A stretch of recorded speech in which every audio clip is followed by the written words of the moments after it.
falou, durante os próximos minutos ainda podem ter pessoas chegando aí, mas, de todo modo, bom dia a todos que já estão. Estou muito agradecida e estou um pouco nervosa, eu acho que vocês vão perceber, quanto a ser a primeira vez assim que eu faço algo nesse sentido de um mini curso, de transmitir o conhecimento de um jeito um pouco diferente de uma aula ou da apresentação de resultados, né, que seja assim que a gente na vida de estudante faz algumas vezes, mas eu estou muito feliz pelo convite e por poder dividir um pouco com vocês as minhas experiências nesse tema da formulação de filmes e recobrimentos sustentáveis, né?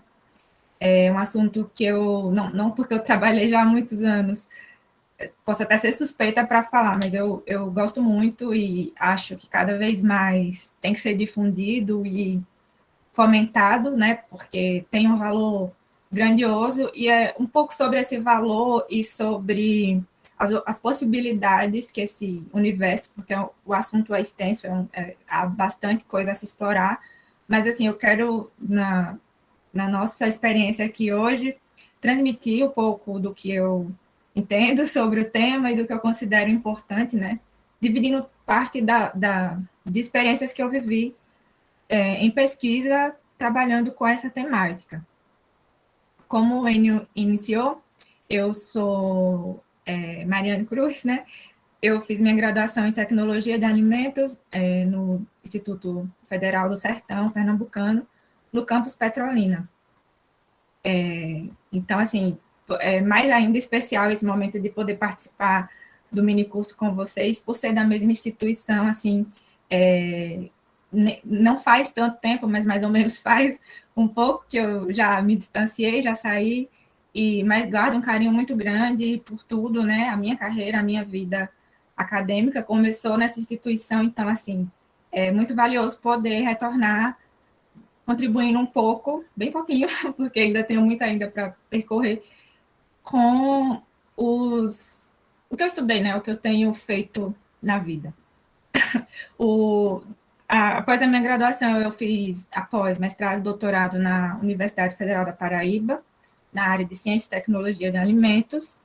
Concluí meu doutorado em 2020, né, ano passado. E durante meu doutorado, eu tive uma participação no programa de doutorado de sanduíche no exterior, que é aquela modalidade que a gente passa uma parte do doutorado em outra instituição estrangeira, né? E depois retorna para concluir no Brasil. No caso, eu fui para a Universidade Católica Portuguesa, que fica no Porto, em Portugal. Trabalhei com a professora Manuela Pintado. E a minha atuação principal de pesquisa é na área de tecnologia pós-colheita, né, de frutas e hortaliças. Eu iniciei aí no IF Sertão, no campus Petrolina. Desde a minha primeira iniciação científica, sempre foi nesse tema e me apaixonei de cara, gosto muito desde então, e as outras coisas que foram surgindo na vida meio que foram também se encaminhando para trabalhar com esse tema, né, com a pós-colheita de frutas. Então, dentro dessa área, eu comecei a trabalhar com conservação de frutas e com tecnologias para melhoria da conservação, principalmente no Vale do São Francisco, onde fica o IES Sertão.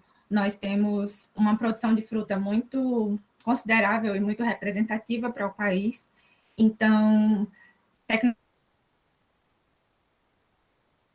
mercado desses produtos é importante e é muito valioso. Então, meio que foi bem sugestivo, assim, ter entrado nessa carreira. Mas, assim, antes da gente inicialmente falar do tema dos filmes, dos recobrimentos sustentáveis, acho que a introdução principal, assim, que tem que ser feita, o enfoque maior, além da parte da conservação, que vai ser, assim, basicamente o principal do nosso tema, mas é importante que a gente tenha uma introdução a respeito das questões ambientais que temos vivido. Acho que todos vocês já devem ter visto e constantemente é um assunto frequente a questão da crise climática, dos problemas ambientais que nós temos vivido, né? Em grande parte, esses problemas ambientais fazem parte deles e são consequência, não sei, é um ciclo aí, mas a questão do acúmulo de plásticos e do uso excessivo, do uso, sei lá, até estratosférico de material derivado do petróleo, né? E essas imagens assim disponíveis na internet, tanto essas como várias outras, né, já chocaram muito a humanidade. Vira e mexe alguma reportagem surge quanto a isso, né?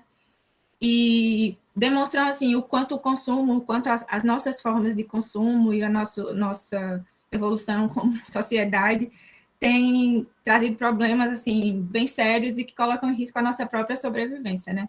Então, tem sido um tema constante de discussão, de debates e de procura de alternativas, né? De melhorias. Esses dados aqui que estão à direita da tela trazem que os números absurdos assim sobre o consumo de plástico, né? 50% do plástico que é produzido é destinado à produção ao consumo individual. Tipo, metade de todo o plástico é feito para as pessoas usarem assim uma única vez e acabou de jogar fora. Então, para você ver, para se ver o quanto é supérfluo, né? O quanto parece inofensivo, mas assim, no fim das contas, né, acaba poluindo os oceanos, acaba não tem para onde ir, porque esse tipo de material leva centenas de anos para se decompor, nem se decompõe, e aí se torna um problema para o nosso planeta, né? Porque uma hora não vai caber mais ser humano ou ser vivo dividindo espaço com tanto material inútil e sem reaproveitamento, né? Há vários números, assim, outro número curioso sobre esses dados que essa ONG traz é de que os enlatados de mexilhões, em pesquisas, já foi observado que 100% deles têm resíduo plástico. Mexilhões são animais marinhos, né? Consumidos na alimentação humana e em muitos países do mundo é bem cultural o consumo deles assim enlatados, mas 100% desses produtos estão contaminados com plástico. E plástico não é nutriente, não é alimento, né? Então, só para ver um dos exemplos de problema, fora as outras vidas marinhas que não necessariamente são alimentos para o ser humano, mas que também estão em risco, né, com essa poluição toda que em muito vai parar no mar. Então, assim, são dados muito assustadores, né? Também tem esse dado sobre o ano de 2050, daqui 30 anos, ou menos de 30 anos, é estimado que tenha mais plástico do que peixes no oceano. Então, assim, é bem preocupante e a solução e a busca por alternativas para esse problema tem que ser já, tem que ser urgente, não pode ser algo para se planejar para muito tempo, né?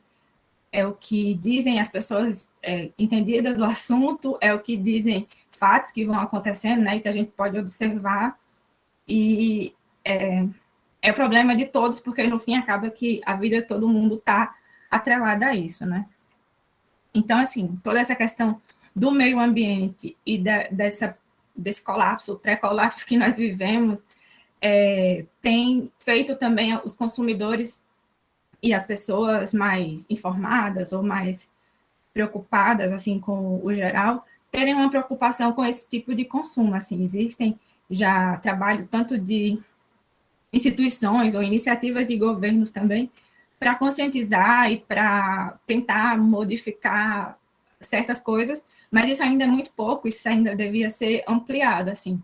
Mas o que se tem observado, a tendência mundial, é que as pessoas têm mudado alguns hábitos de consumo, mais preocupados com a saúde, tanto delas como no geral, e com o meio ambiente também. Então, isso meio que também é algo que favorece a busca por alternativas para tudo isso, né? Que essas alternativas, acho que como já está dando para entender, são os filmes e os recobrimentos que nós vamos tratar na nossa apresentação, né? No nosso curso.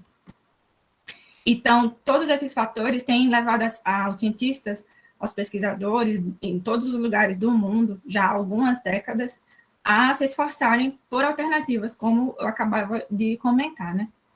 Então, nesse sentido, na busca por materiais que não causem todos esses problemas listados e que possam melhorar a vida de todos, tem crescido a ciência dos materiais biopoliméricos, né, dos biopolímeros. Bio, como se sabe, significa vida, não é? Então, seria materiais, vida, materiais. Bio também dá uma impressão de, de natural e de inofensivo, né? Então, quando se trata de material biopolimérico, se trata de algo que vai ser obtido de uma forma limpa, de uma forma sustentável e que cause menos danos possíveis, né? Então, essa ciência tem crescido muito e nos últimos anos também, cada vez mais tem estado presente no mercado. No Brasil, talvez menos do que em outros locais, mas já se sabe, já se trabalha bastante comercialmente com embalagens e com materiais para a indústria de embalagem, indústria de alimentos ou a indústria no geral, né, que sejam biodegradáveis. Então, essas imagens disponíveis na internet, tanto essas como outras, vocês podem encontrar em pesquisas de vocês, ou já podem ter usado até no dia a dia, né? Existem desde embalagem para frutos, embalagens para bebidas, embalagens para compras, o copinho do café, vários tipos e várias alternativas assim têm sido propostas já como um reflexo dessa preocupação da sociedade e como, né, uma tendência de mudança. Muitos desses plásticos, na verdade, são feitos de material ainda derivado do petróleo, mas com alguma melhoria, com alguma adição, para que ele se torne degradável mais facilmente, né? Outros, na verdade, são feitos totalmente de produtos orgânicos, produtos biodegradáveis. E é um campo que só tem a crescer, porque está aberto a muita inovação e é só assim, quem trabalha com ciência, quem pode desenvolver, vocês, acho que acredito que a maioria dos inscritos aqui são estudantes, né, que podem pôr em prática ideias nesse sentido, nessa linha, assim, sintam-se encorajados, porque há muito campo para estudar, há muita coisa interessante nessa linha. Mas ainda é pouco, né, como resultado prático. Então, também existem as embalagens comestíveis, né, outro campo, porque muitas vezes o material biodegradável, ele não é feito para ingerir, né, feito para a pessoa ingerir. Mas no mesmo campo dos biodegradáveis, eles podem ser, além de biodegradáveis, comestíveis, né, o ser humano pode fazer uso, a ingestão, e aquilo não ofender a saúde, não ofender o sistema digestivo de nenhuma forma, e na verdade até pode até levar mais nutrientes ou algo assim, né? E é super interessante. Então, assim, em muitos estudos, o título ou a linha de pesquisa, muitas vezes a palavra biodegradável, sustentável, comestível, se confundem meio que às vezes como sinônimos, mas nem sempre são, né? Nem sempre o biodegradável significa que vai ser comestível, mas o comestível sempre vai ser biodegradável, sempre vai ser sustentável, né? Afinal de contas, se a gente pode comer, a natureza também pode decompor aquilo ali e transformar em renovar, né? São os chamados recursos renováveis. E então é isso, a busca por fontes renováveis de materiais que possam servir para essas finalidades tem sido crescente e tem sido constante. Então, assim, a gente vai debater a formulação de filmes e recobrimentos sustentáveis com esse background que eu tentei mostrar aqui, né, de que é necessário e é urgente que se busque alternativas para a questão do uso indiscriminado e prejudicial dos plásticos derivados do petróleo, e de que é um campo de inovação, um campo de estudo, né, no caso aqui, falando para estudantes, que são aqui os inscritos, acredito que a maioria são inscritos, estudantes, pesquisadores ou futuros pesquisadores, também mostrar as possibilidades na ciência desse tema, né, do que vocês podem propor, podem executar mais à frente, enfim, contando um pouco de experiências que eu vivi, né.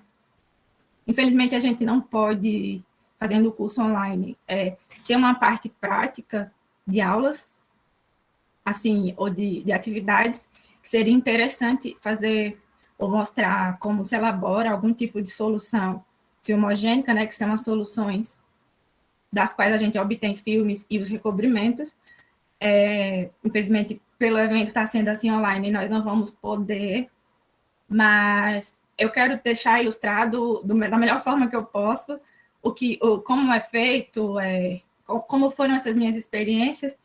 E eu esqueci de comentar no início, caso vocês queiram perguntar qualquer coisa, intervir em algum momento por uma curiosidade ou porque não entenderam, quiserem que eu repita algo, podem sinalizar durante a apresentação, não tem problema, ou deixar no chat, para no final, assim, a gente trocar, eu responder ou eu poder tentar esclarecer para vocês da melhor forma, assim, podem ficar à vontade quanto a dúvidas, é o que quiserem, assim.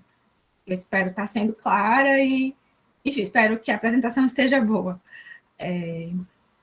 Então, assim, nesse contexto todo, voltando aqui para a apresentação, nesse contexto da busca pelas alternativas sustentáveis e nos esforços da ciência, né, nos últimos anos, a gente tem o tema do nosso mini curso, que são filmes e recobrimentos.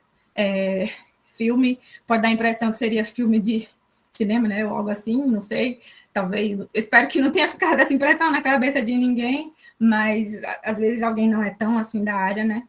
Mas a gente está falando aqui desse tipo de filme, como aparece aqui na imagem da esquerda, e dos recobrimentos, como aparece aqui na imagem da direita, né, da minha direita, na tela, que são materiais, no fim das contas, que servem, que se diferenciam, assim, por conta de uma característica apenas, porque, no fundo, ambos têm o mesmo significado, né? São embalagens primárias, aí quem é aluno da agroindústria, dos cursos de alimentos, sabe que a embalagem primária é aquela embalagem que entra em contato direto, e contato mesmo direto com os produtos alimentícios. Então, os filmes e os recobrimentos se caracterizam por serem como embalagens primárias, porque eles entram em contato direto com os alimentos, mas a questão que os diferencia é a forma da aplicação, porque a fonte, o início dos dois é a mesma coisa. Ambos partem de uma solução, de uma dispersão elaborada, mas existem vários materiais que podem ser base para isso, mas eles têm aplicações e, assim, usos aplicados de formas diferentes, né? E vou tentar apresentar em forma de exemplos, né? A partir de agora. Então, assim, nessa imagem aqui, a gente tem o que seria o princípio de como se elabora os dois, né? O filme e o recobrimento, de uma forma bem básica e bem simples, né? Primeiro, a dispersão da solução filmogênica, que seria o quê? A diluição de um material que tem a capacidade de formar filme. Esse material é homogeneizado com algum solvente, o principal solvente utilizado é a água, né, o solvente universal, mas também a possibilidade de utilizar outros tipos, a depender de qual seja o material. Após essa homogeneização, é importante que esse esquema é interessante que traz aqui a etapa de degaseificação, né, em português seria assim, que é a retirada do gás, retirada das bolhas. Quando a gente homogeneiza, dilui algum produto, pode acontecer de formar bolhas, é natural, é comum que se formem bolhas, né, de ar, que incorporam ali.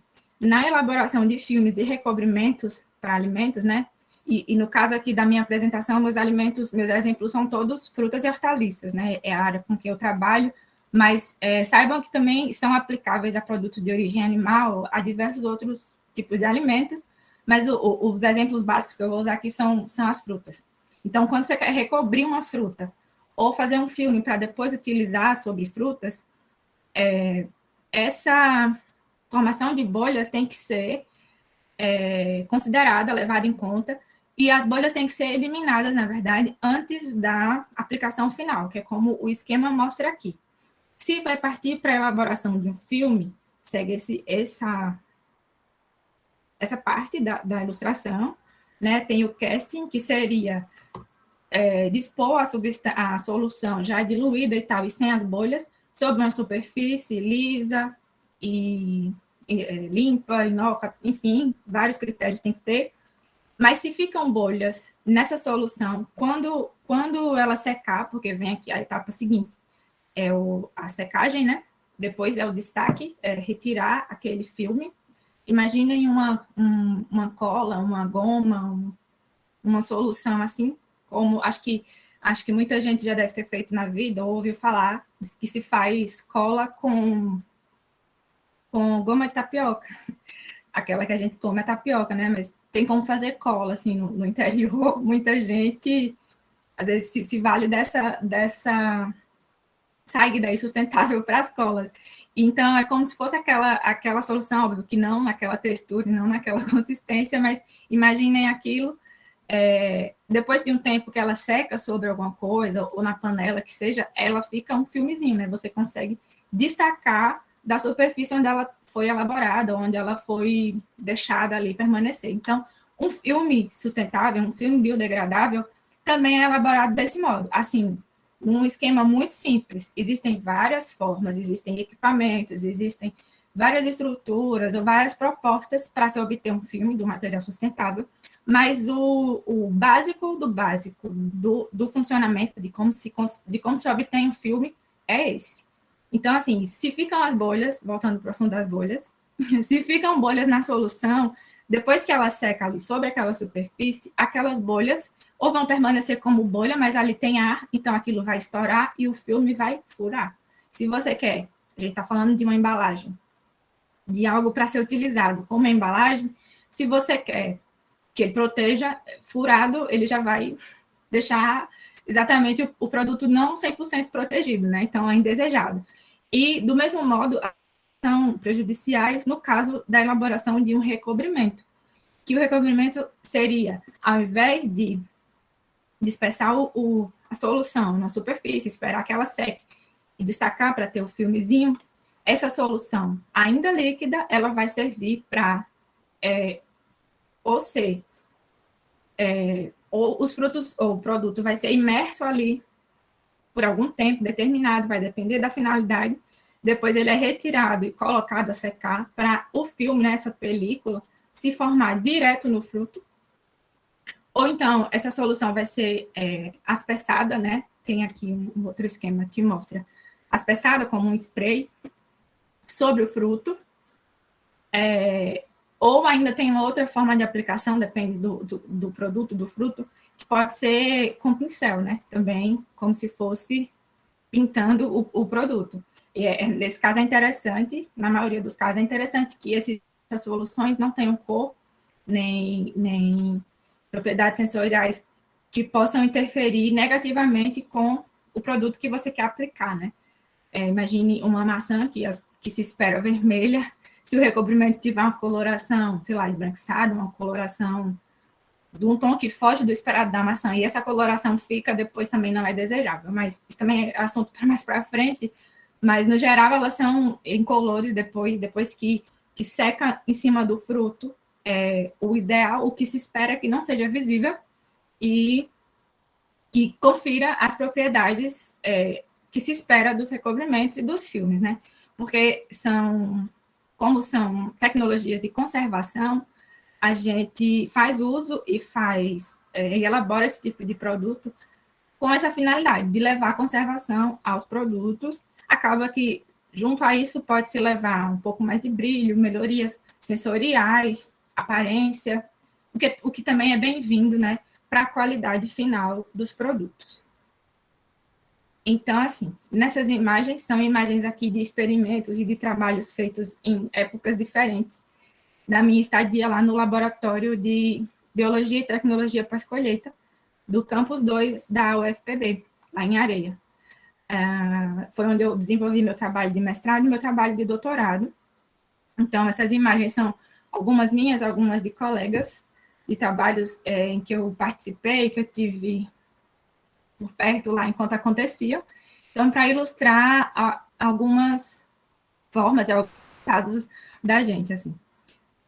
No lado esquerdo aqui da apresentação, temos exemplos de filmes, né? Essa imagem aqui inferior seria uma embalagem, como um saquinho plástico, em que estão guardados os frutos. por dentro, e esse saquinho foi feito de material biodegradável, né? Aqui nessa imagem que tem as pontas dos dedos segurando, seria um pedaço de um filme desse. Tem essa outra imagem aqui que eu gosto muito. Essa superfície aqui, isso aqui é uma fita adesiva que a gente utiliza só para delimitar o espaço, mas a base é um vidro comum, vidro que é um material bom de se trabalhar, assim, por várias razões. Inclusive, nessa elaboração de filmes, é um material que oferece essa facilidade de, quando você despejar a solução, ela vai passar um tempo ali secar, e vai ficar exatamente essa película, esse filmezinho aqui, que esses dedos com luva estão levantando na imagem. E aqui, mais para o lado direito, a gente tem imagens de recobrimento, de aplicação e pós-aplicação de recobrimentos, né? Aqui no caso desses mamões, por exemplo, eles já estão dispostos para secar. Secar no sentido de o recobrimento formar a película agora sobre o fruto. Então, não é uma secagem no estufa, é uma secagem, a gente fala secagem em elaboração de recobrimentos e filmes, algumas vezes é em estufa, mas quando é diretamente no fruto, dificilmente vai ser na estufa, né? Afinal, se quer o produto fresco, se quer consumir o produto in natura, então não faz sentido colocar esses frutos numa estufa. A secagem seria só da solução de recobrimento na superfície do fruto, para depois ser destinada à comercialização, né? No caso, nas nossas pesquisas, era destinada às análises periódicas que a gente fazia e faz, né? O pessoal que ainda está lá ainda faz. E, enfim, mas aqui, ó, o abacaxi está sendo imerso numa solução de recobrimento biodegradável. Aqui na foto da manga, ela tá sendo retirada da solução, dá para ver aqui o becker.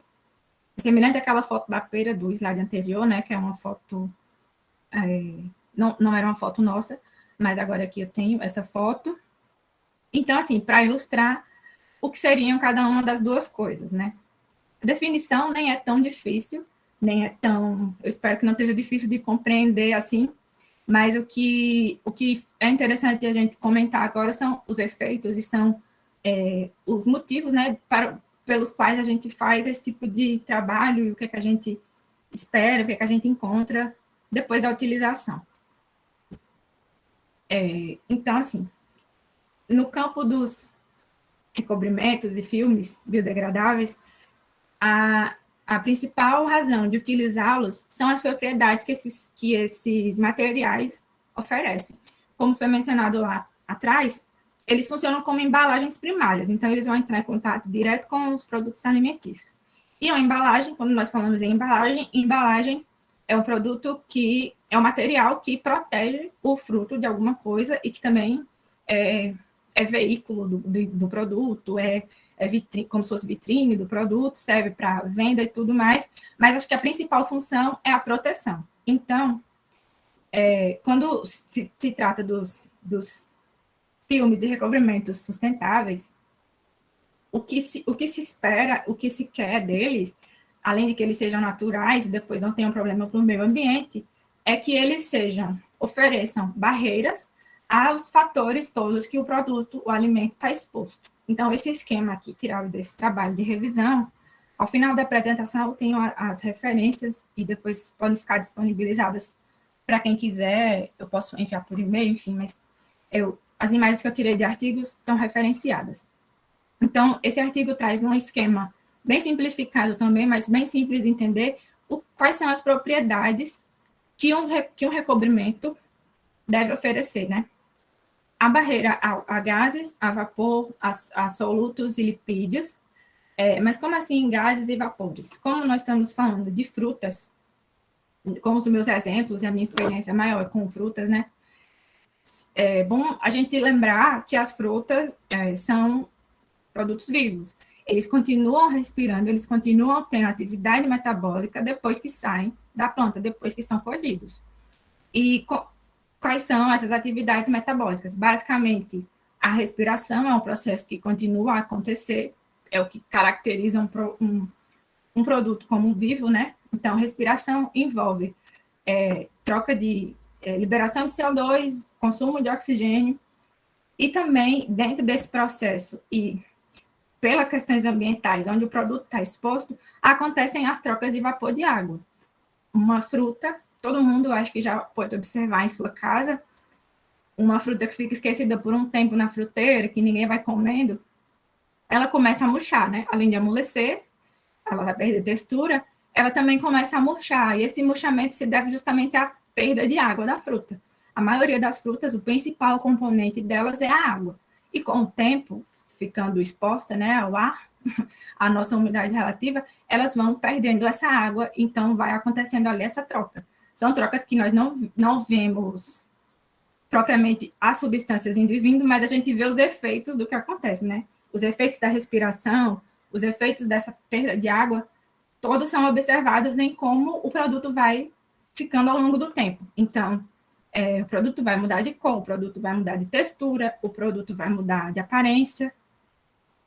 E todas essas mudanças, tudo isso que acontece na pós-colheita de um fruto, vai acabar levando fatalmente a senescência e a morte do fruto.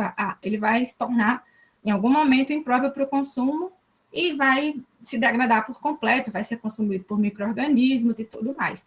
Então, quando se trabalha com tecnologia pós-colheita, tecnologias de conservação, o que se quer é prolongar a vida desse fruto, é fazer com que esses efeitos que levam à senescência ao produto degradar, que esses efeitos aconteçam mais devagar possível, porque aí, para quem produz, para quem comercializa o produto, e até mesmo para o consumidor que adquire aquilo para sua casa, ele ganha tempo com o produto ainda bom para o consumo. Então, as embalagens e as outras formas de tecnologia de conservação trabalhadas visam sempre prolongar esses efeitos. Então, no caso dos filmes de recobrimentos, como são embalagens e que estão em contato direto com o alimento, eles têm capacidade de fazer uma barreira para essas trocas gasosas. Essa perda de água e essa liberação de CO2, consumo do oxigênio, todas essas reações começam a acontecer de um jeito diferente, porque a superfície do fruto, né, as células do fruto ali da casca, não estão mais disponíveis imediatamente para o ar. Tem uma barreira de filme, uma barreira de recobrimento, assim como essa imagem aqui, né? Essa parte mais alaranjada aqui por fora, né? Food seria o alimento, e todo esse círculo aqui em volta representa o recobrimento. Então, para a passagem da água, para a passagem dos gases, existe essa barreira a mais, e isso é o que faz com que o produto dure por mais tempo. Fora que também uma embalagem, um recobrimento ou um filme também oferecem, de alguma forma, proteção contra danos mecânicos, contra os raios ultravioleta, a ação de micro-organismos, e isso aqui é muito interessante, os recobrimentos permitem que se combata micro-organismos, tanto por eles, por si só, mas também porque eles permitem que você insira substâncias que tenham potencial para inibir ou eliminar esses micro-organismos. Então, é um outro campo muito legal de se estudar quando se trabalha com recobrimentos, né? E as frutas, os produtos hortícolas, como um todo, são muito suscetíveis ao ataque de micro-organismos, justamente por terem muita água, por terem muitos nutrientes. Então, essa é uma outra propriedade muito interessante dos recobrimentos, que é a de permitir, até aqui como terceiro ponto no esquema do artigo, elas são veículos de aditivos e de compostos ativos. Então, isso é muito, muito bom no sentido de prevenir e de controlar o crescimento de micro-organismos, mas também não só substâncias antimicrobianas podem ser acrescentadas no recobrimento. Aí vai depender da finalidade, do que se quer trabalhar, mas pode-se combinar produtos, aditivos que possam trazer, agregar valor também àquele produto, né? Como, por exemplo, adição de vitaminas, adição de minerais, pode ser que, junto com aquela casca daquele alimento que for ser consumido, tem um recobrimento ali contendo algum nutriente que é importante para a ingestão de quem vai consumir, né? Então, assim, possibilidades são infinitas. E são essas as propriedades que tornam esses materiais e essa ciência da elaboração de filmes e recobrimentos tão interessante, né? Então, e a principal delas, né, como eu comentava sobre o metabolismo das frutas, essas trocas gasosas todas, a principal propriedade, né, a mais procurada no caso, então, da pós-colheita, é a atmosfera modificada que esses produtos acabam causando em torno do fruto. Então, assim, um breve histórico a respeito dos recobrimentos e filmes. Trabalhos na literatura relatam que os chineses, né, como sempre muito cheios de conhecimento, já há relatos e comprovações de que eles utilizavam ceras, foram talvez o primeiro povo que tem registro, né, que fez utilização de ceras em frutos cítricos, né, para conferir brilho e para ajudar no transporte também já desde o século XII, há muito tempo atrás. No entanto, assim, a partir dos anos 1930 já, há não tanto tempo assim, é que começou a ter o uso comercial e a disponibilização comercial de ceras para revestimento de frutos, né? E entre esses frutos, as peras e as maçãs eram as mais trabalhadas, mais utilizadas.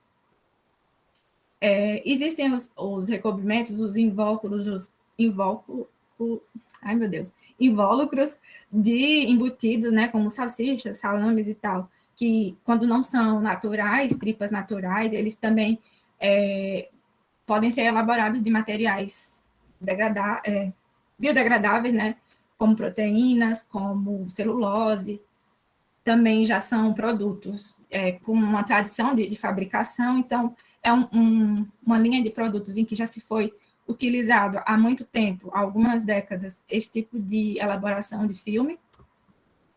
Mas, assim, nos anos 90 e 80, né, também, desde os anos 80, na verdade, existe uma solução, uma combinação, né, de compostos naturais, que são não fitotóxicos, ou seja, não tem toxicidade para as plantas, para os vegetais, são insípidos, sem sabores, inodoros, sem cheiro, sem aroma, e que tem capacidade de aumentar a vida útil de frutas e vegetais. Né? Nos anos 80, Lewins e Coates registraram essa solução e ela é um produto que é vendido até hoje.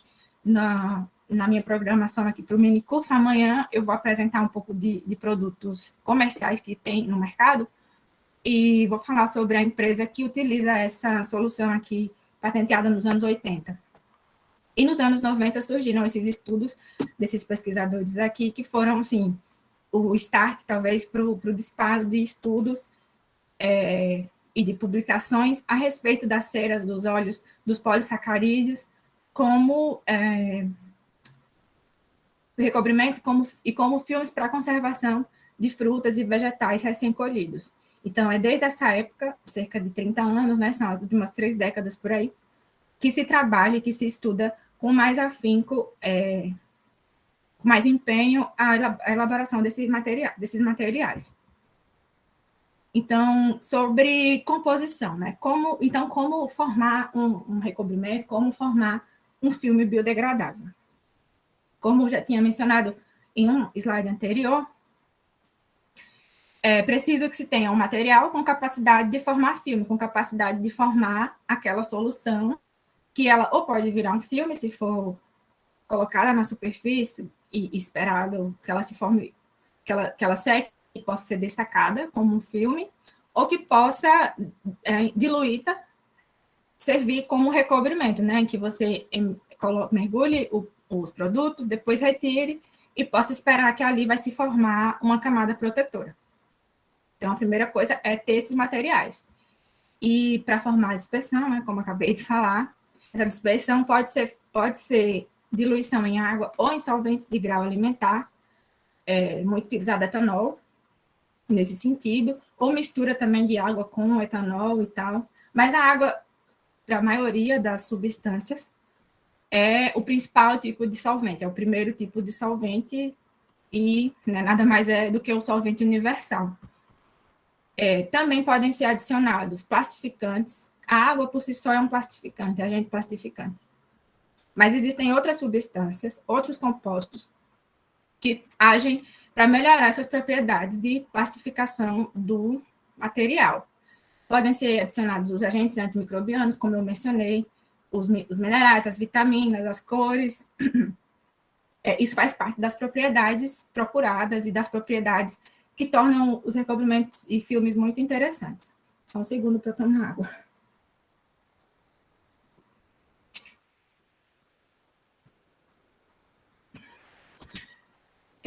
Também é permitido, na elaboração dos filmes, dos recobrimentos, né, das dispersões, que se faça ajuste de pH ou se utilize aquecimento da solução.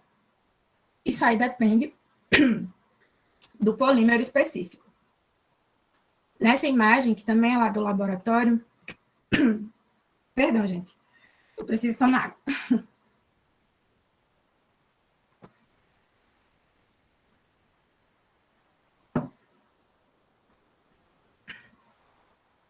Na imagem aqui ao lado, a gente tem um aquecedor, né, daqueles típicos de laboratório, uma chapa aquecedora, que além de aquecer, ela também agita. Então, dentro do becker, está a solução aqui, a dispersão filmogênica, a solução filmogênica, se eu não me engano, nesse caso aqui é de quitosana, diluída, com o uso da agitação, né, tem dentro do becker aqui da solução um agitador magnético. Então, ele faz o trabalho ali que... o trabalho de agitar a solução para ajudar na dissolução do polímero. E tem também aqui um termômetro imerso, porque temperatura e o tempo também que isso aqui fica diluindo, tudo isso é determinante e importante de se manter o controle na elaboração de um recobrimento de um filme, né? E tudo vai depender de qual é o polímero que está trabalhando. Polímero é o material que vai se diluir, né? Nesse caso, como eu mencionei, acredito que era quitosana, aqui até pela cor, mas nós trabalhamos com outros polissacarídeos, como o amido, como o alginato, agar, várias outras substâncias capazes de formar esses materiais viscosos, né? Essas soluções viscosas que se tornam recobrimento ou filme. Alguém quer falar? Eu ouvi, acho que o microfone sendo ligado. Se alguém quiser a palavra, pode dizer um oi aí, discreto. Eu não estou vendo a tela lá do chat. Mas, enfim, voltando... Com licença, professora Mariana. Oi, sim. A senhora já aceita eles levantarem e fazerem a pergunta Aceito. no momento da fala? Certo. Porque eu estava pedindo para eles perguntarem ao final, mas, assim, o pessoal pode ficar à vontade, levanta o braço. Tudo bem, se quiser. É que eu estou visualizando a minha tela como um todo na minha apresentação, eu não vejo o chat. Certo, eu não sei se aparece certo. aqui o sinal de quem levanta a mão. Mas só foram dois. Mas, assim, agora quem quiser pode marcar, sinalizar a mão e faz a pergunta, né? Isso, podem falar. Se eu estiver acelerada, que eu estou com medo de estar, podem falar também. Não, tá muito bom.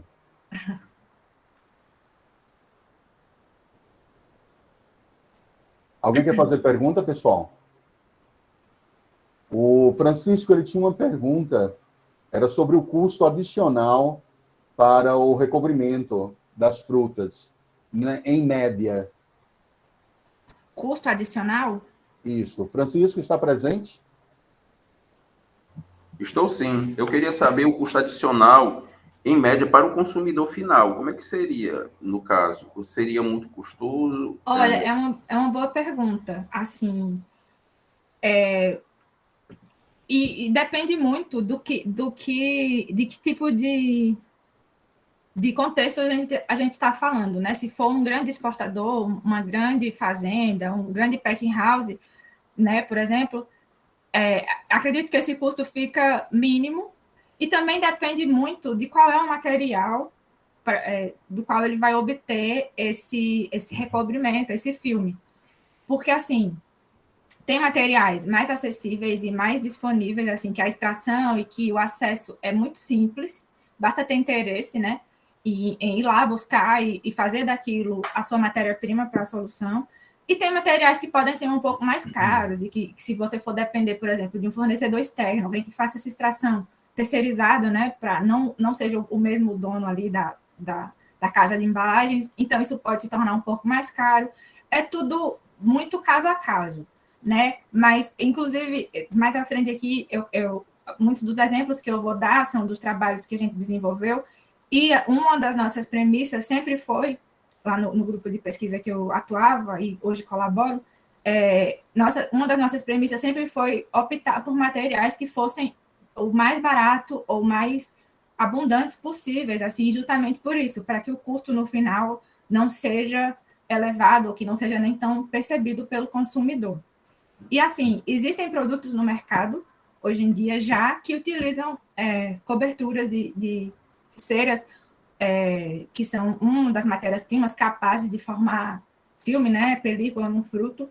Um exemplo clássico, isso era até tema para amanhã, mas se quiser, hoje eu posso mostrar aqui ao final o videozinho que ia explicar, esclarecer. Eu acho que uma parte de vocês, alguém pode já ter visto o caso da maçã, alguns vídeos que as pessoas fazem, vira e mexe surge essa notícia, que não coma a casca da maçã, então não coma a maçã, que estão botando parafina na maçã, e é tóxico, isso faz mal. E tem vídeos, realmente, se você pegar uma maçã, principalmente as que vêm importadas, aquelas maiores, mais vistosas assim, e passar uma faca de leve, assim, devagar, vai soltar uma cerinha branca.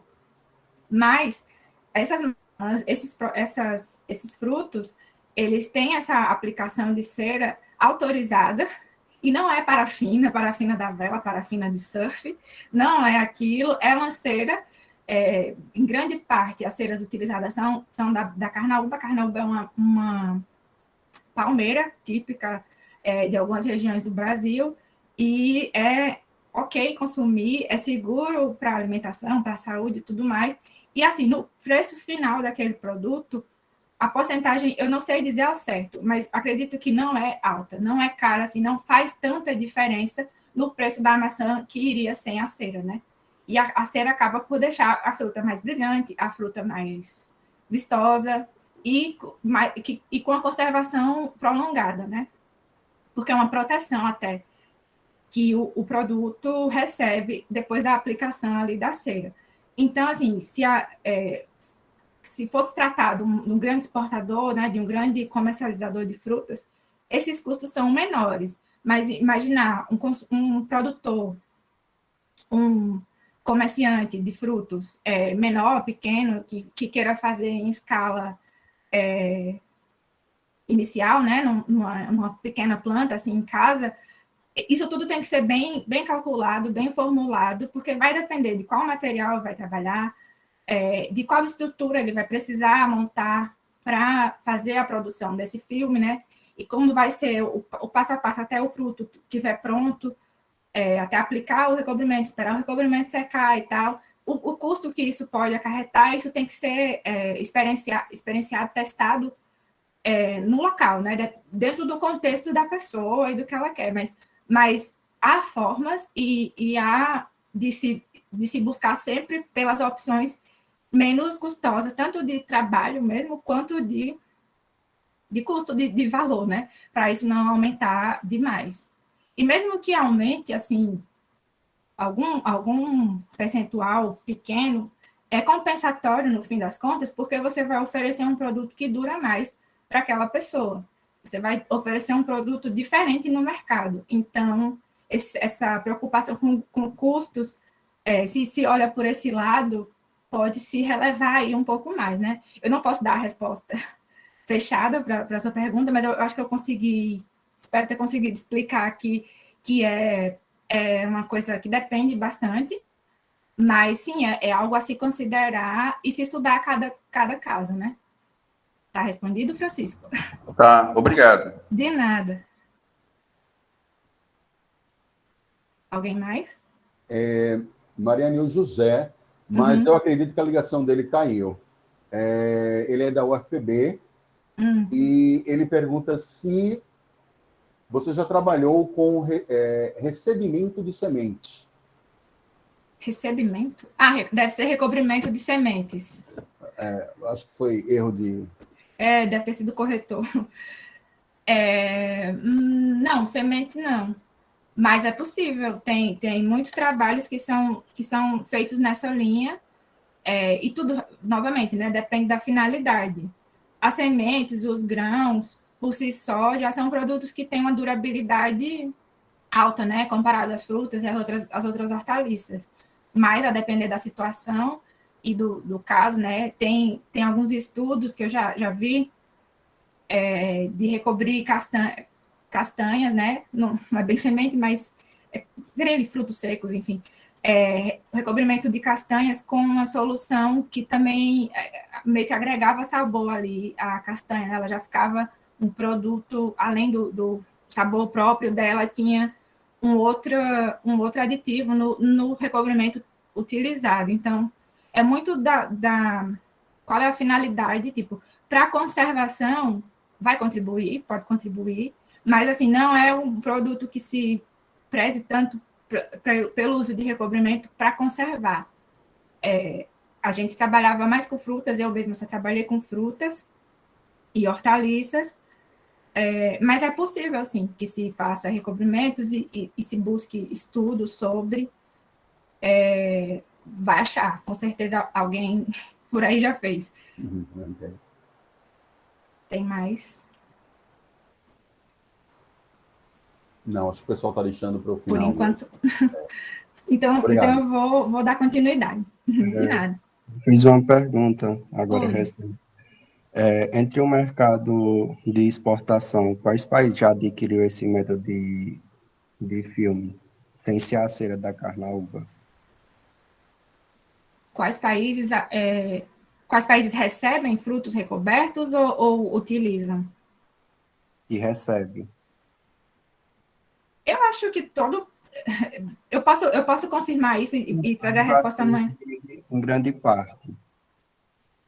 Mas grande parte deles aceitam, assim. A cera de Carnaúba aceita nos principais exportadores, né, dos frutos do Brasil que saem com ceras, e também tem tipo, muitas indústrias fabricantes de produtos comerciais para cobrir frutas são americanas, norte-americanas, dos Estados Unidos. Então, tem muito fruto que sai de lá, ou que é comercializado lá mesmo, que já faz o uso desses frutos, e o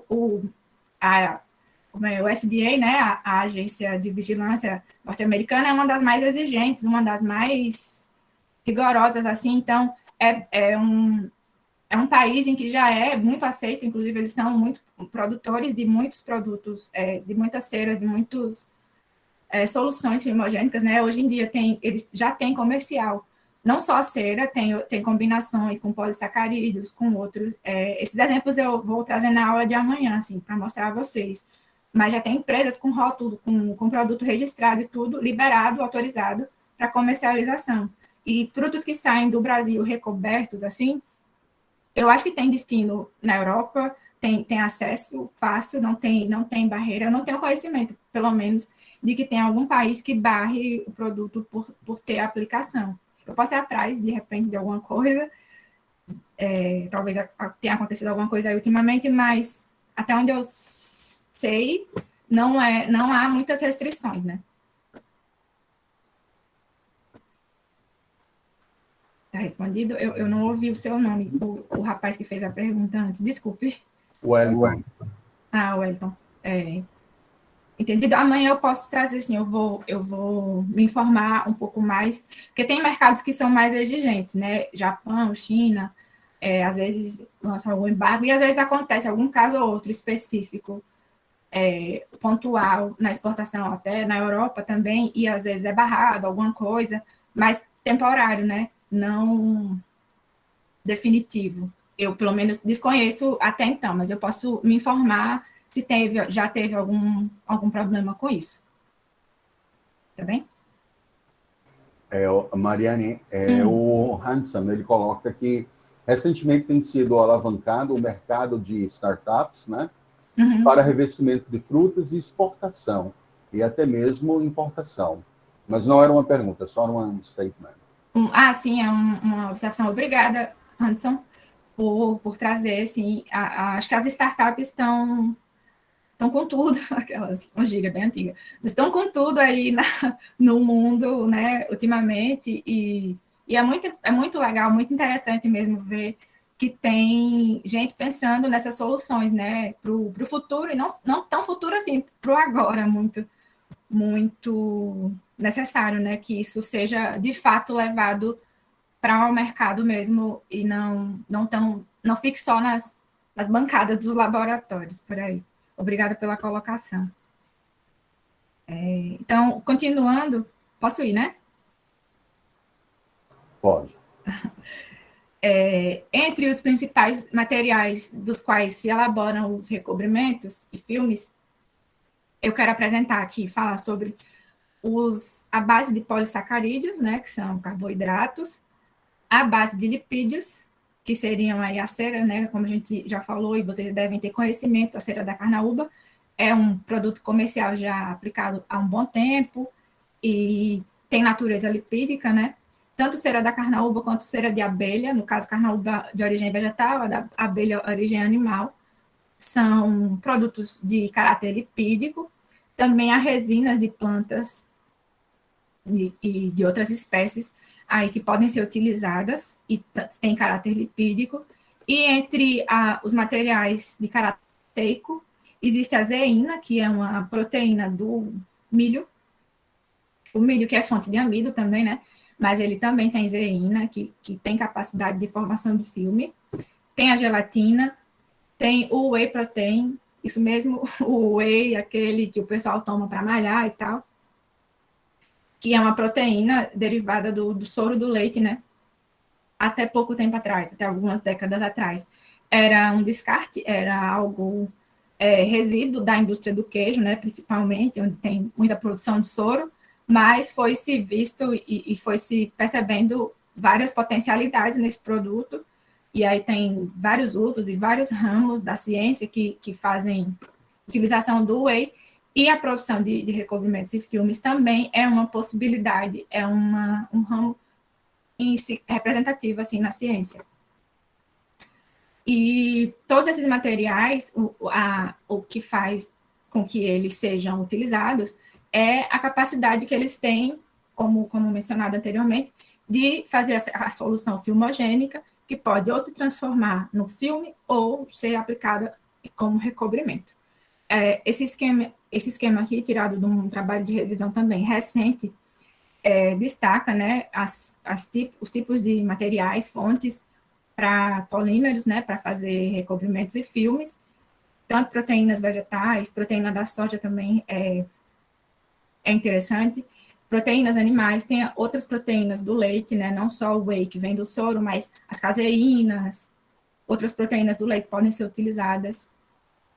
Entre os polissacarídeos, aqui uma gama enorme, né, como já citado aqui, as ceras, e o que é mais interessante nesse trabalho e que é um campo crescente aí dentro da elaboração de filmes, é o uso de resíduos agroindustriais, tanto resíduos da produção de sucos, da produção de derivados de fruta, no geral, de hortaliças também, resíduos da produção de vinho, da produção da cana também, do processamento da cana.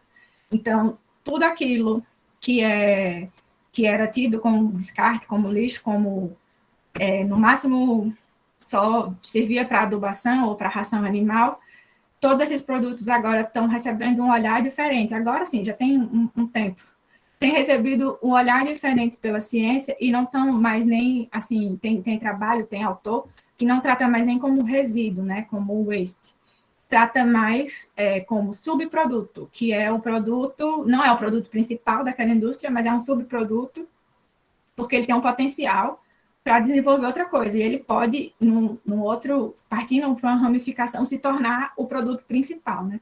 Então, é uma linha interessante para quem quer seguir, para quem quer buscar inovação, ficar de olho nos resíduos agroindustriais, né? Na produção de frutas mesmo, a geração isso vai depender de quais frutas, mas se tem muita semente, se tem muitas cascas, que não são utilizadas no processamento de alguns derivados de frutas e que podem ser fontes ricas de compostos, assim, com essas propriedades de formulação de filme. Então, é um ramo bem interessante. Aí, partindo para capacidade, outra capacidade importante que os recobrimentos têm, né, que é o potencial de ser veículo de compostos bioativos, um ramo muito importante, um braço que a gente trabalha bastante é a adição de agentes antimicrobianos, em especial os óleos essenciais, mas também podem se utilizar agentes melhoradores de textura, né, como alguma mucilagem, alguma outra substância natural, né, tipo a babosa tem aquela gosma, aquele gosma fica estranho, né, mas aquela propriedade que ela solta das folhas, aquilo pode ser adicionado, na verdade aquilo pode ser base de um recobrimento tranquilamente também, mas ela pode ser um aditivo na formulação de outros tipos de recobrimento. Tem as mucilagens, né, o nome correto me veio agora, mucilagem. Mucilagens também das palmas, das cactáceas, a semente de chia também, né, acho que quem já consumiu chia ou já viu alguma receita, alguma coisa assim, sabe que é uma sementinha muito pequena, mas quando hidratada, ela solta, né, por fora dela, como se fosse um gelzinho. Então, aquilo é chamado de mucilagem, e que pode agregar também, ela pode tanto ser base de filmes, mas ela pode ser aditivo, pode ser adicionada em outras bases já clássicas, e melhorar as propriedades daquele filme, fora que tem a chia, né, um alimento aí bem recomendado por nutricionistas e por médicos, por pessoas que querem buscar uma alimentação saudável. É um produto que sempre está nas listas e nas dietas aí recomendadas. Então, seria um recobrimento com um valor agregado aí por esse sentido. A babosa do mesmo jeito, né? Também tem várias propriedades. Pode-se adicionar vitaminas, minerais, no caso de querer oferecer alguma coisa que a fruta ou que o produto que está sendo não tem. Enfim, as possibilidades são muitas, e é por isso que os estudos só têm crescido assim nessa área. E aí são as várias vantagens, né, que tudo isso traz, mas acaba que isso traz alguns problemas, isso traz algumas questões, alguns pontos que se tem que prestar atenção, né? Não vamos nem chamar de problemas, vamos chamar assim de pontos críticos. São pontos que se tem que visar e que se tem que pensar no momento de elaborar, né? Uma das primeiras coisas a se pensar seria a parte sensorial, né? Quando se trata de óleo essencial, é aquele produto extraído de uma planta, de uma flor, de uma folha, com um aroma, com às vezes uma textura também muito forte. E, de repente, adicionar aquilo num recobrimento e colocar aquilo sobre um fruto pode fazer com que o fruto perca a sua característica própria, né? O cheiro do fruto, ou às vezes a cor. Então, na hora de fazer o uso, na hora de ter uma ideia sobre o uso de um óleo essencial, de uma coisa assim, é importante saber em que você quer aplicar, qual a finalidade que você quer aplicar e se pode fazer uma combinação que seja interessante. Quando eu fiz mestrado, tinha uma amiga minha, uma colega do curso, que o mestrado dela não era com a minha professora, mas também era em recobrimentos, né, nessa área de recobrimentos. E ela trabalhou com tomate, e ela fez um recobrimento que ela incorporou óleo essencial de orégano. Tem várias propriedades, oferece várias vantagens, e no caso de deixar, mas o orégano tem um cheiro forte, né, um sabor forte, mas como era na aplicação num tomate, isso aí tornava o produto interessante, né? O tomate com recobrimento de óleo de orégano meio que já está pronto para a pizza, né? Então, no caso, foi bem pensado, mas existem até estudos com esse tipo de óleo, assim, orégano, canela, cravo, essas especiarias, têm várias propriedades, né? Antimicrobianas e importantes até para a saúde também. Existem estudos do uso desses óleos com frutas ou não com tomate, né? E aí a gente, quando vê o título, às vezes até estranha, mas assim, a ciência, por si só, para testar a propriedade ou algo assim, é válida. Mas na hora de pensar numa coisa comercial, nem sempre pode ser interessante, né? Sei lá, colocar o orégano numa mão, colocar numa goiaba, pode dar um estranhamento e pode ser prejudicial, por mais que tenha propriedades benéficas, né?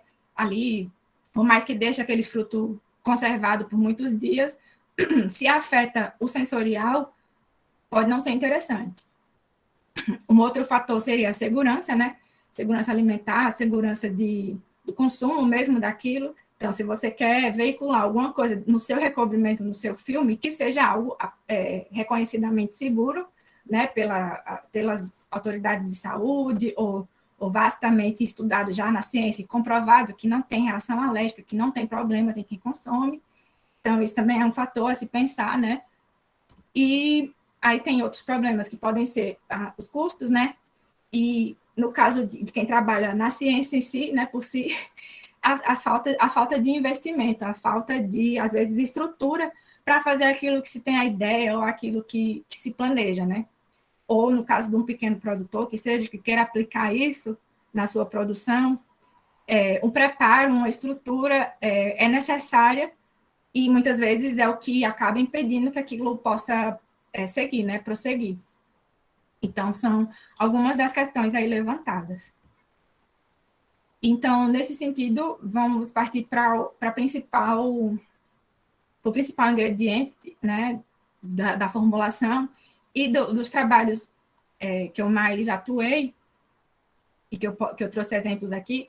O amido é o polissacarídeo base da maioria dos recobrimentos. Assim, no meu trabalho de mestrado e no meu trabalho de doutorado, eu trabalhei com uma fonte de amido, e foi uma fonte alternativa, né? Porque, assim, dentro da ciência dos recobrimentos e filmes, tem muitos estudos já há um tempo com amido de milho e com amido de mandioca também, pode ser considerado uma fonte meio clássica desse ramo. O trigo também, né? Que não serve só para o processamento, para a planificação, ele pode servir para a elaboração de filmes, mas o meu estudo foi com amido extraído do inhame. E lá no meu grupo de pesquisa, havia trabalhos com amido da semente de jaca, com amido de taro e cará, que são semelhantes ao inhame, assim, mas tem as suas diferenças, né? São outros tipos de tubérculos. Batata doce até que pode entrar entre as clássicas também. Já tem muitos estudos no mundo utilizando amido, mas existem vários tipos de batata doce, né? Vários tipos de raízes, vários tipos de vegetais que podem ser fonte. A fruta-pão também é um fruto que tem muito amido na sua polpa, porque o amido nada mais é que um carboidrato presente em todos os vegetais. Ele é, basicamente, né, em todos os vegetais. Ele é o principal carboidrato fonte de reserva dos frutos das plantas, né, na natureza. Os tubérculos nada mais são do que a fonte de reserva daquela planta ali, né? A batata, tem aquela batata do umbu. Aquilo é basicamente constituído puramente por amido. E o amido serve de reserva energética. Durante o desenvolvimento e a vida de uma planta, né, de um produto, ela precisa ter substratos para se manter viva, né, para suas atividades metabólicas. E ela recebe dos nutrientes que as raízes absorvem e tudo mais, mas ela reserva em alguns pontos da planta o amido para momentos em que precisar gastar essas reservas, né? Momentos que precisa da reserva energética. Então, como está presente em diversos materiais e tem uso já alimentício, né, abundante, amido de milho, a própria mandioca e a tapioca, enfim, os derivados desses produtos já são presentes na alimentação e tudo mais, é um tipo de polissacarídeo que chama a atenção para a elaboração de recobrimentos, porque são fontes abundantes, são fontes reconhecidamente que não trazem problema, né, para a saúde. O amido em si não traz problema para a saúde, a não ser uma alergia muito específica. E barata, né, um acesso fácil. Então, quando eu escolhi o polissacarídeo para trabalhar os meus recobrimentos, eu escolhi o inhame para diferenciar da mandioca, que já era mais explorada, e para valorizar, né, a produção desse fruto, desse produto que, assim, nem todo mundo consome como um substituto ali da mandioca ou para processamento, para alguma coisa. Muita gente faz o uso mais medicinal, alguma receita, alguma bebida, alguma coisa assim, que ensinam, né, por aí, para o qual ele funciona e tal, mas seria um uso novo e inovador, por que não explorar o amido que vem daquela raiz, já que se explora o da mandioca, que é também um tubérculo, às vezes com as finalidades semelhantes, né, no consumo humano, ele também é rico em amido, vamos testar e vamos ver no que é que dá. Eu não fui a primeira pessoa que testou amido do inhame para elaboração de filmes, né, já tinha outros trabalhos na literatura, eu fui atrás, eu fui estudar, eu fui conhecer, e foi quando eu descobri que os amidos todos, dependendo da fonte, vão ter o amido é uma substância só, mas a depender da fonte onde ele é extraído, ele pode ter propriedades diferentes. O teor do que compõe o amido, que são duas moléculas principais, a amilose e a amilopectina. A proporção entre as duas, dependendo da fonte de onde vem o amido, elas são diferentes, e isso também influencia em como resulta o filme e o recobrimento feito dali. E aí, enquanto eu trabalhava com inhame, outros amigos estavam trabalhando com essas outras fontes alternativas, era interessante observar essas diferenças, né, no dia a dia, na prática. E assim, existem ainda muito mais fontes alternativas a serem exploradas por aí, e que rendem boas soluções fumogênicas, assim, as que a gente já pôde testar, ofereceram bons resultados, assim. E é o que eu vou tentar apresentar. Sobre amido ainda, como eu falava agora há pouco, né, amido é formado por amilose e amilopectina, são essas duas estruturas aqui, mais à direita da tela. A amilose é essa estrutura, que ela é ramificada, né, espacialmente ela é assim, em forma de espiral, como tem aqui embaixo, e a amilopectina é dessa forma, a forma estrutural dela. Existe um teste que, não sei se alguém já conhece, para determinar a maturação de frutos, realizado com iodo. E justamente tem a ver com a presença do...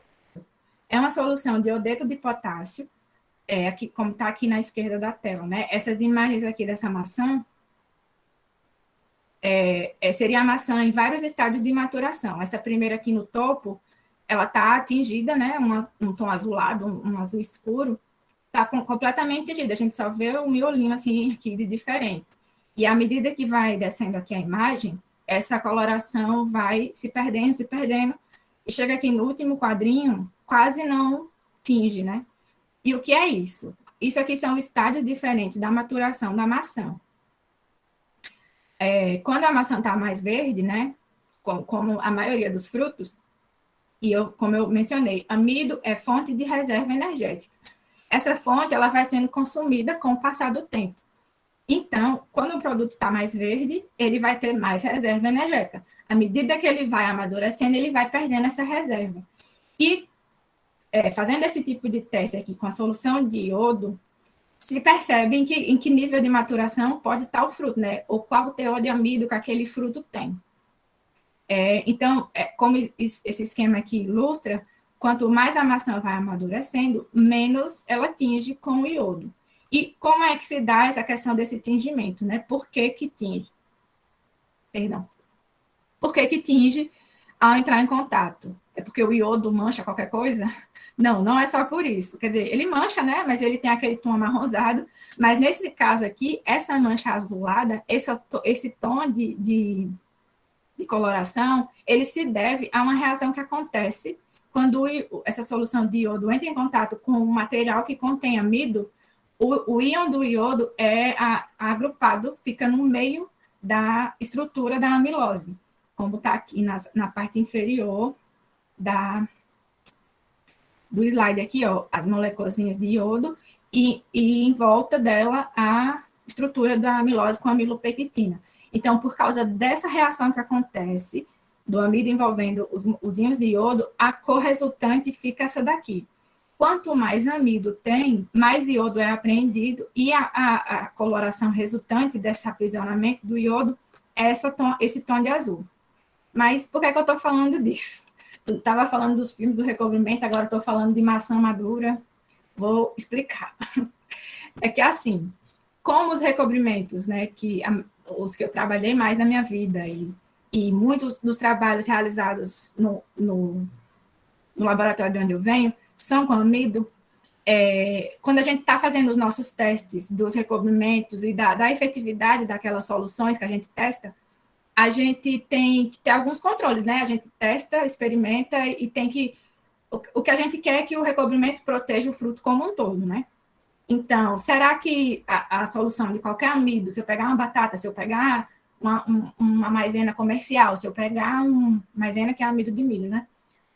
Se eu pegar outra fonte e fazer ali a solução, né? Como a gente viu no slide anterior, é só aquecer, agitar por um tempo, vai virar ali aquela solução viscosa, então eu vou criar meu recobrimento, vou sair aplicando por aí que vai dar certo. Não é só assim. Quando um dos problemas que pode acontecer muitas vezes é acertar a concentração ideal que o amido adere no fruto e protege a superfície como um todo. Mas como é incolor, depois que o fruto seca, a gente fica na dúvida, será que está todo coberto? Será que ele está protegido, de fato, pelo recobrimento que eu apliquei? E aí o que eu quero... Eu trouxe esse exemplo aqui do amido, falei essa questão do iodo para mostrar um videozinho. Ai, meu Deus. Aqui. Nesse slide aqui, tem esse videozinho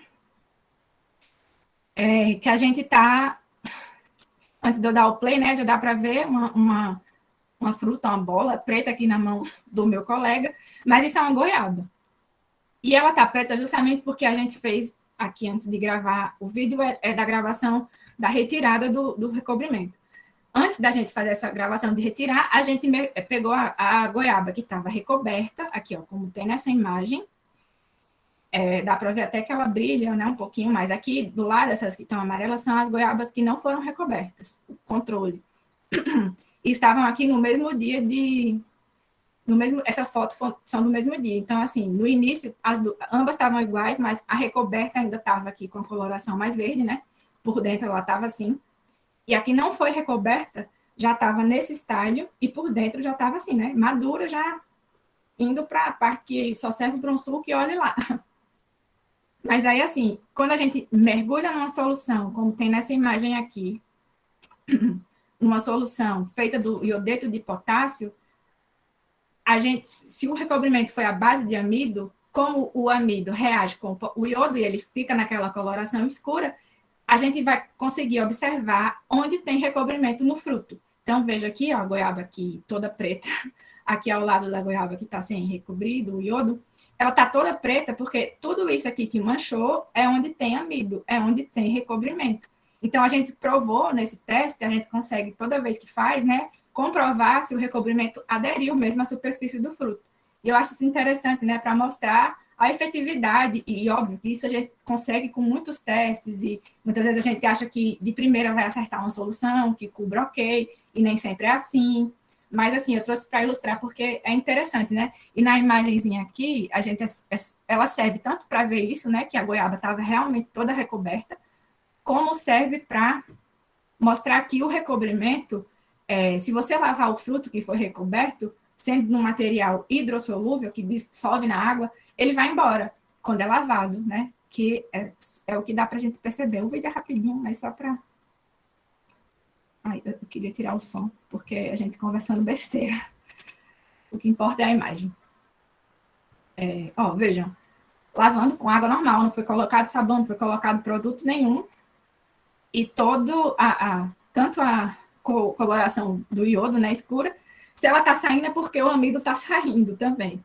Então, tá vendo? O recobrimento hidrossolúvel feito por um polissacarídeo, que é abundante, que é barato, que é fácil de manusear, que não é tóxico, tarará, ele tanto vai conferir proteção, que aqui na imagem a gente já observa, né? A goiaba por dentro ainda estava bem semelhante ao que seria no início, no dia que foi aplicado, né? Que ela estava de vez. Enquanto aqui não recebeu recobrimento, ficou toda madura já, ó. Depois de lavado, ficam poucos pontos com recobrimento, e esses pontos que ficam, né? No caso, assim, Se alguém que pensa assim, eu não consumiria um fruto que passou um gel daquele de amido, que passou um recobrimento. Se você não quer consumir, você pode lavar e vai estar seguro que ele sai. Mas se quiser consumir também, ele é inócuo, ele é comestível, ele não oferece gosto diferente nenhum nem nada. Não é essa que passou pela solução do iodo, pelo amor de Deus. A gente só faz o teste e depois a gente descarta. E isso aqui serve só para a nível de testagem do material, se o material funcionou, né? Mas se fosse um produto comercial, né? Se já tivesse no mercado e o consumidor tivesse acesso à informação, né? Tem que ter, na verdade, que passou por um tratamento, o consumidor não precisa ter medo, porque não causa mal nenhum e causa o efeito de proteção, né? Aquele fruto dura muito mais tempo, lá, ou no mercado ou na sua casa, depois que você adquire. Então, é essa a finalidade que a gente quer. Essa questão aqui do iodo, desse teste, eu trouxe para ilustrar, né, assim, e mostrar meio como que é uma das etapas durante o desenvolvimento de um recobrimento, né? As dúvidas que vão surgindo, as questões que são importantes se observar, que são essas, por exemplo, se o recobrimento adere no fruto como um todo, porque é diferente um filme que você vê, né, onde você cobriu. Oi, alguém vai falar? Isso. Professora Mariane, o Sim. Wellington ele tem uma colocação. Fica à Pode vontade, falar, Wellington. Bom dia. Eu Sim, bom queria dia. tirar umas dúvidas. Diga. Vamos supor que está com uma caixa de manga já embalada e vai fazer essa cobertura dessa cera. Qual seria a quantidade que seria utilizada de iodo para saber se a cobertura foi boa? É mais fácil não fazer na caixa toda, é mais fácil retirar um fruto como amostra daquela caixa, né? Se todos os frutos que estão na caixa receberam a aplicação da mesma forma, se você tira um ou dois ali como amostragem, né? Você faz o teste naquele, um ou dois, e tem a certeza que os outros também estão iguais. Se o método da aplicação foi igual, porque esse fruto, no caso que você faz o teste para comprovar, ele não pode mais seguir, né, para comercialização, porque esse reagente com iodo, ele não é comestível, no caso. Mas seria assim, é melhor tirar uma amostragem da caixa, ou um ou dois, e fazer o teste por fora.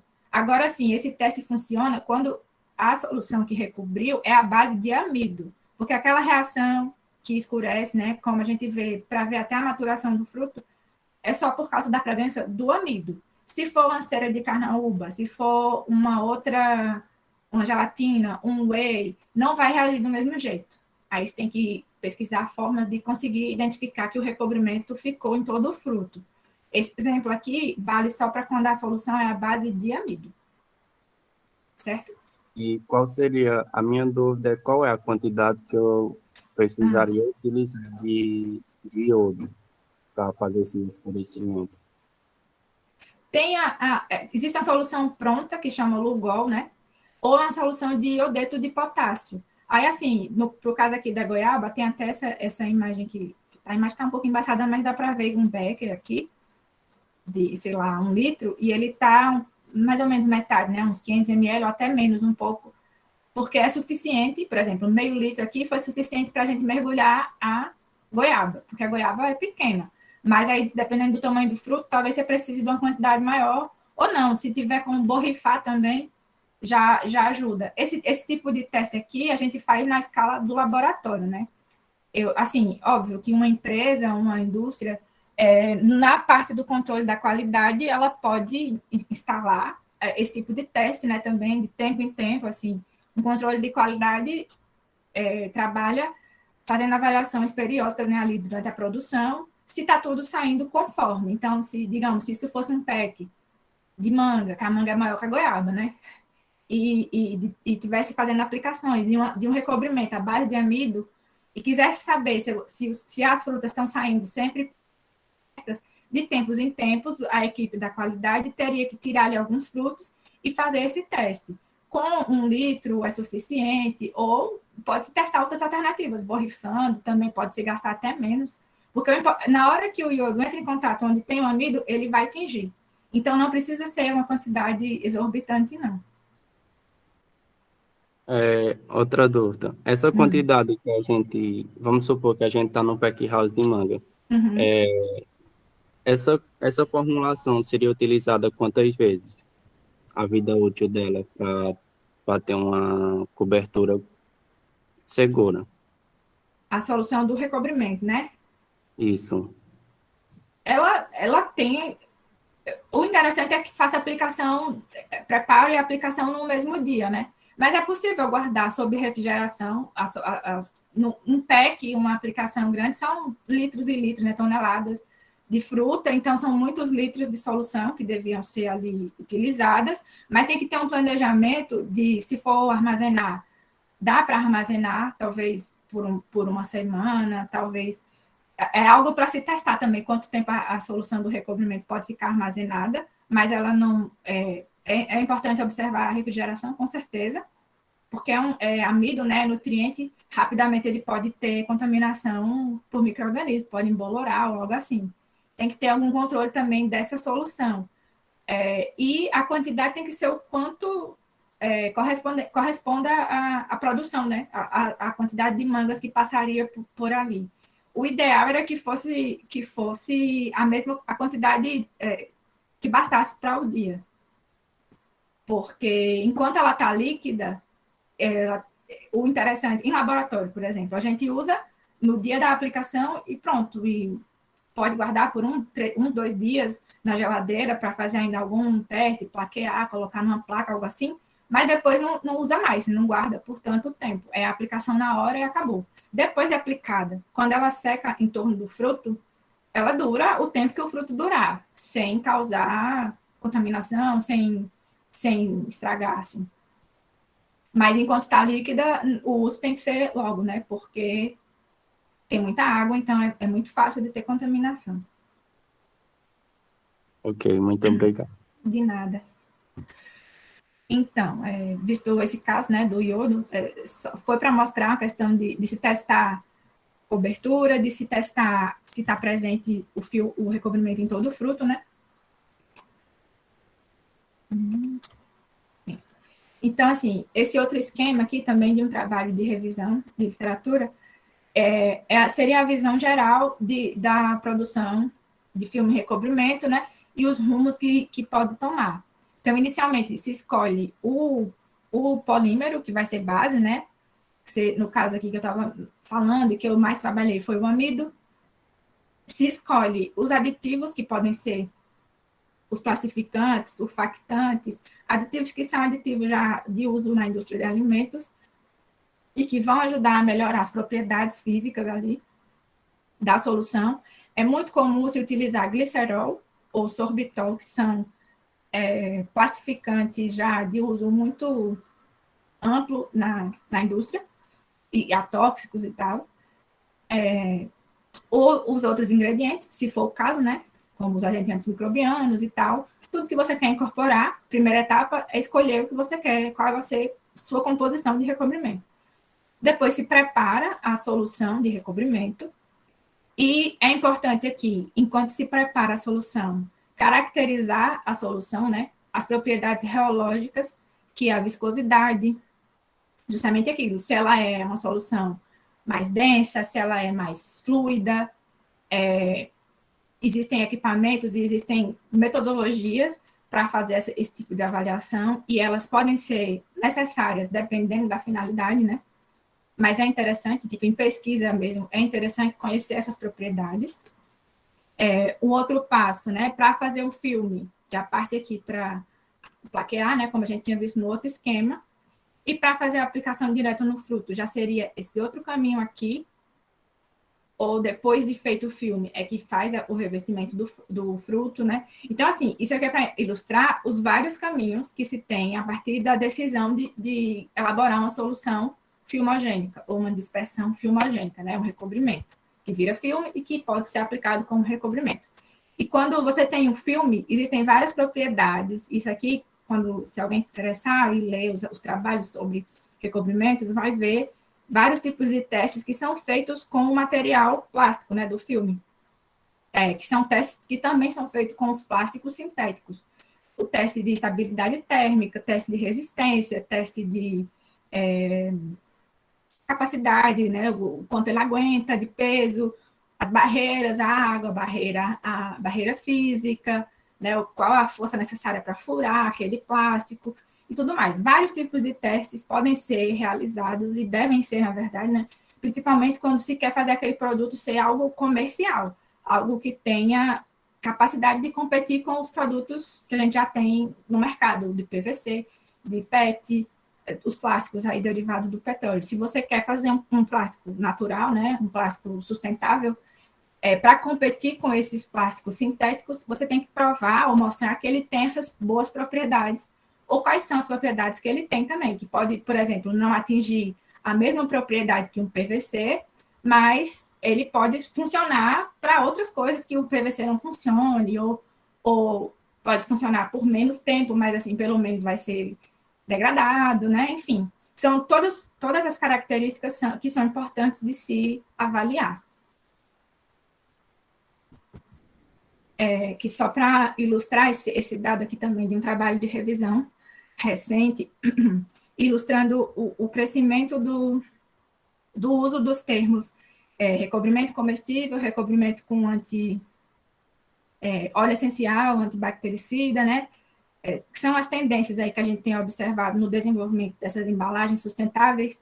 Esse gráfico mostra a quantidade de trabalhos, de publicações científicas, o quanto elas cresceram, né? Num período aqui de menos de 10 anos,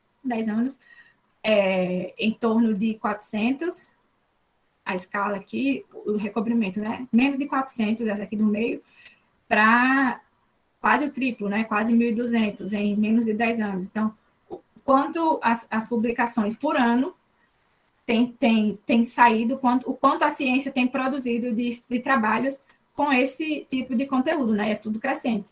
E, óleos essenciais antibactericidas é o que mais cresce também. É absurdo aqui o tanto que era em meados dos anos 2000 para pouco tempo atrás, e hoje em dia, se for observar, ainda vai ter mais, enfim. É um ramo de estudo que é tendência e que é muito interessante, né?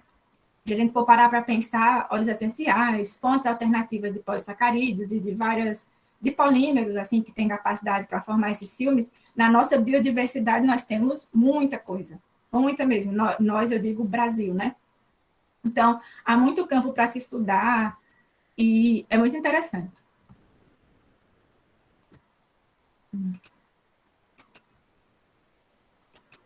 Oi, alguém quer falar? Professora Mariane, a senhora pediu para avisar quando tivesse os 15 minutos, né, finais. Nossa. Eu falei que era bem rápido. Eu achei que ia ser rápido. O pessoal já deve estar com raiva de mim. Tá bem, eu acho que não falta mais muito. Eu vou, peraí, só sair aqui um segundo. Qualquer coisa eu já deixo para amanhã. Eu vou finalizar nessa parte aqui dos estudos, né?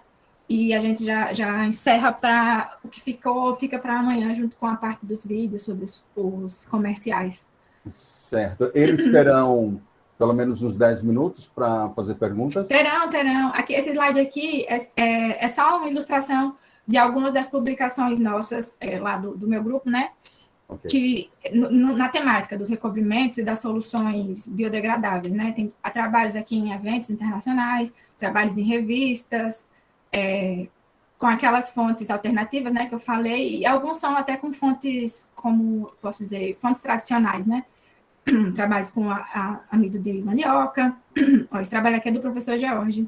Não sei se ele está aí, acho que não, mas enfim, há esse trabalho aqui na Revista Brasileira de Fruticultura, com o amido da semente da jaca, que é bem interessante, entra naquela linha lá dos resíduos, né? Uma coisa que ninguém dava valor, mas se você quebrar, vai ver que ela é toda cheia de amido, então é possível tirar aquele amido dali e fazer um recobrimento, e a gente mostrou que conservava a goiaba. Por coincidência, né, eu mostrei vídeo da goiaba, esse trabalho foi com goiaba também, mas há trabalhos com várias frutas, abacaxi, manga, mamão, tanto íntegro como minimamente processado, e, enfim, é um dos fortes do Laboratório de Tecnologia de Biologia e Tecnologia Pós-Colheita, lá, coordenado pela professora Silvanda. Eu tive muito orgulho de trabalhar lá, de contribuir um pouco com esse conhecimento, de aprender também, né? Muitos trabalhos desses eu não estou entre os autores, mas são os meus amigos, e eu estive por lá enquanto foram desenvolvidos, enfim. E é meio que só para ilustrar, né, que há muita coisa, e ainda hoje o pessoal trabalha e se aperfeiçoa por lá, e, enfim, a partir de amanhã eu quero mostrar algumas imagens, né, de resultados de trabalhos desses aqui e de outros que não foram publicados ainda, e também vou mostrar a vocês os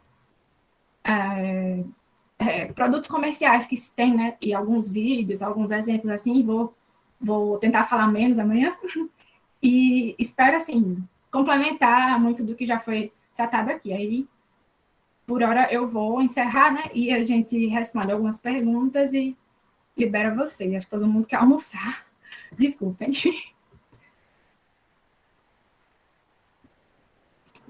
Pessoal, fiquem à vontade, ok?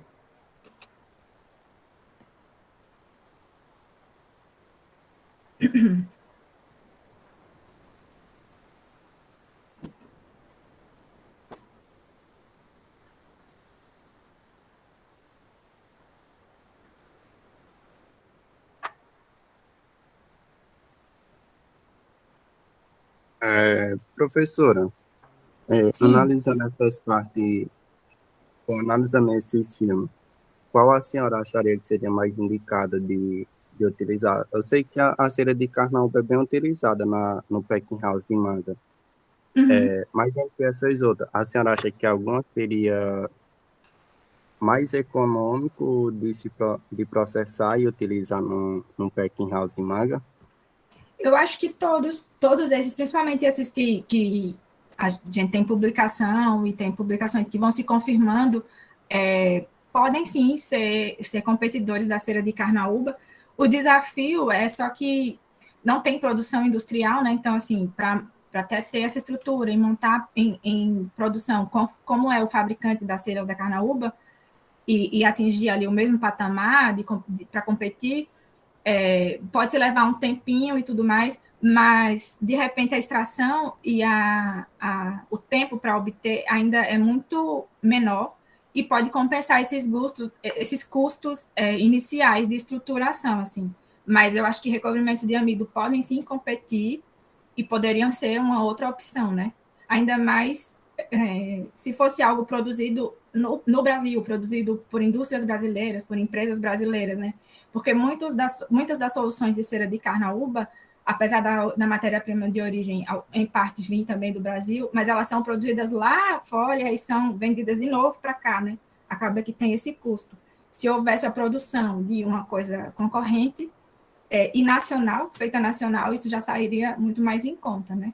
Então, diversas matérias-primas dessas têm o mesmo potencial da cera, assim. O que falta é o interesse comercial, né, nisso, em tornar isso, de fato, um produto no mercado. Mas teria, sim, potencial.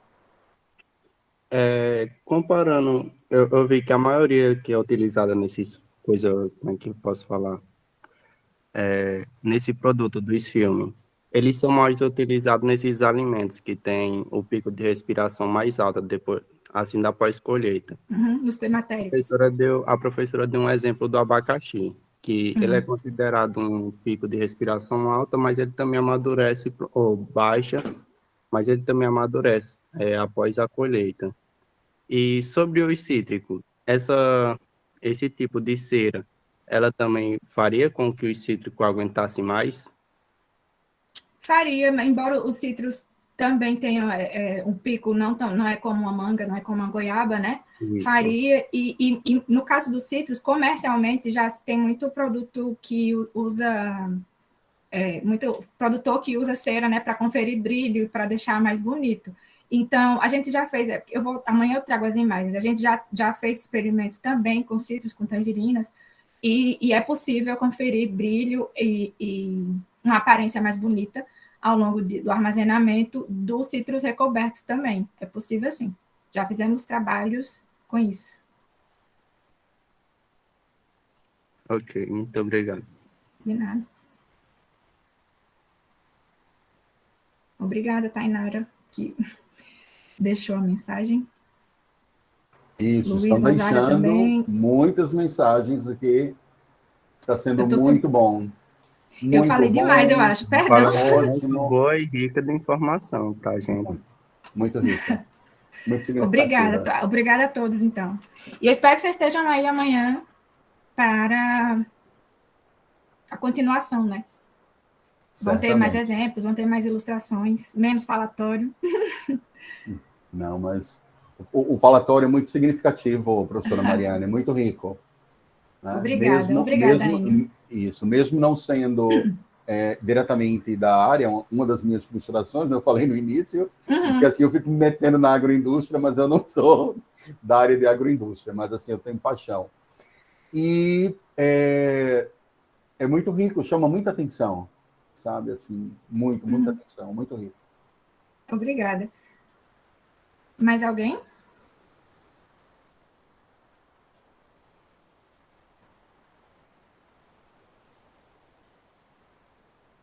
Pessoal, a professora Alessandra ou a professora Milka querem...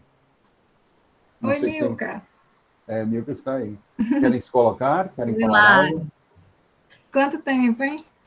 Tudo bom? Eu cheguei Tudo aqui no bem. finalzinho, né? Tava no outro mini curso, depois fui resolver algumas coisinhas, não pude chegar mais cedo. Mas eu tenho certeza que foi maravilhoso. Como sempre, você é muito expressiva e tenho certeza que trouxe uma contribuição importante para todos aí, divulgando os seus trabalhos e mostrando aí como é importante, né, termos esse contato, né? Eu acredito que os alunos do ensino técnico acabam vendo pouco, né, a divulgação desses trabalhos aí, e tenho certeza que eles aproveitaram bastante. Obrigada. Bom revê-la, assim, mesmo que online, né? Bom, eu quero parabenizar a Mariane pela apresentação, Obrigada. ficou realmente excelente, muito didático, as figuras as que ela trouxe deu para a gente dar uma esclarecida maior sobre o assunto, e no mais é isso, amanhã a gente está junto aí de novo. Tá bem, muito obrigada, Alessandra. Certo, então. Professora, quer colocar mais alguma coisa? Professora Mariane? Não, por hoje não. Ok, Eu ok. Alguém estendi mais? bastante. Não, foi muito bom. Alguém mais? Participantes?